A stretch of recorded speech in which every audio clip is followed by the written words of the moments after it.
setiap kali kalau kita nak menjauhikan apa-apa sahaja perkataan, pastikan kita sebut dengan betul dahulu. Okey, sebut dengan betul. Kenapa? Sebab bila kita sebut dengan betul, maka betul lah ejaan jawi kita. Sekarang saya nak tanya, perkataan ini kita sebut macam mana? Iaitu kebiasaannya kita akan sebut teruja, betul? Sebenarnya kalau kita sebut teruja, sebenarnya adalah sebutan yang salah. Yang betul apa dia? Iaitu yang betul adalah teruja. Ini adalah sebutan yang betul. Baik, setiap kali kalau kita nak menjauhikan apa-apa sahaja perkataan, kita kena kuasai 6 langkah ini je. 6 langkah ni je. Baik kita tahun 1 ke, tahun 2 ke, kita budak-budak, kita orang dewasa ke, kalau kita nak kuasai jawi, kita boleh menjauhikan satu-satu perkataan, kita kena kuasai 6 langkah ni sahaja. Baik, saya buktikan. Langkah yang pertama adalah kena asingkan imbuhan. Baik, untuk perkataan teruja ni, imbuhan dia apa? Iaitu ter. Baik, imbuhannya apa? Iaitu adalah ter. Okey, ini langkah pertama, iaitu kita dah asingkan imbuhan. Kenapa kita nak asingkan imbuhan? Kerana kita nak dapatkan kata dasar. Okey, kata dasar untuk perkataan ini adalah uja. Okey, kata dasarnya adalah uja. Kenapa kita nak cari kata dasar? Sebab langkah yang kedua adalah kena cari suku kata. Kenapa nak cari suku kata? Iaitu suku kata ini kita boleh cari dalam kata dasar sahaja. Okey, baik, untuk perkataan uja ini adalah kata dasar. Suku kata dia apa? Ada 2 suku kata di sini, iaitu u dan juga je. Okey, ada berapa suku kata? Ada 2 suku kata. Suku kata yang pertama adalah u, suku kata yang kedua adalah je.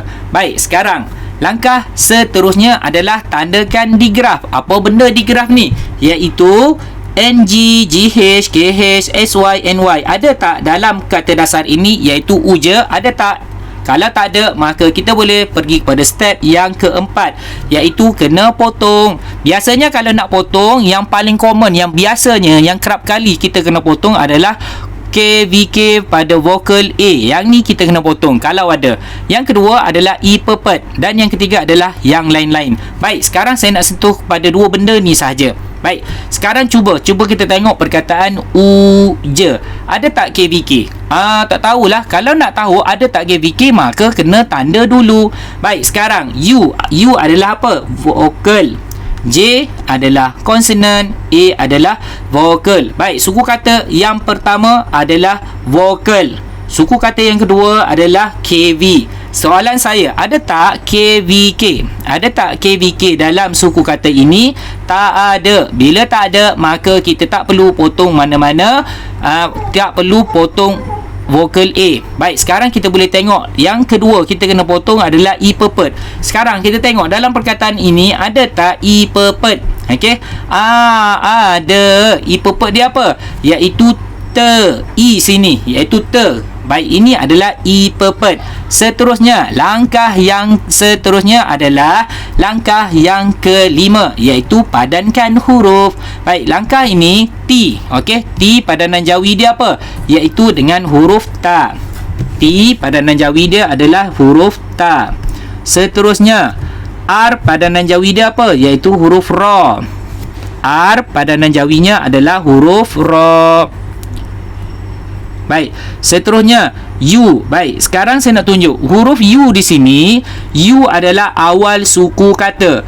Huruf U ini berada pada awal suku kata. Dia seperti ejaan perkataan ubi. Okey, bila kita eja ubi, U ini adalah awal suku kata. Bila awal suku kata, maka padanan jawinya adalah alif waw. Okey, boleh. Sebab tu kita langkah yang kedua tadi kita kena cari suku kata. Tujuannya supaya U di sini kita tahu, oh ini berada di awal suku kata. Bila awal suku kata, maka padanan jawinya adalah dengan huruf alif waw. Baik, seterusnya J padanan jawinya adalah huruf jim. Dan yang terakhir A padanan jawinya adalah huruf alif. Seterusnya langkah yang keenam, yang terakhir sekali, kita kena sambungkan sahaja. Baik, sambungkan taroter.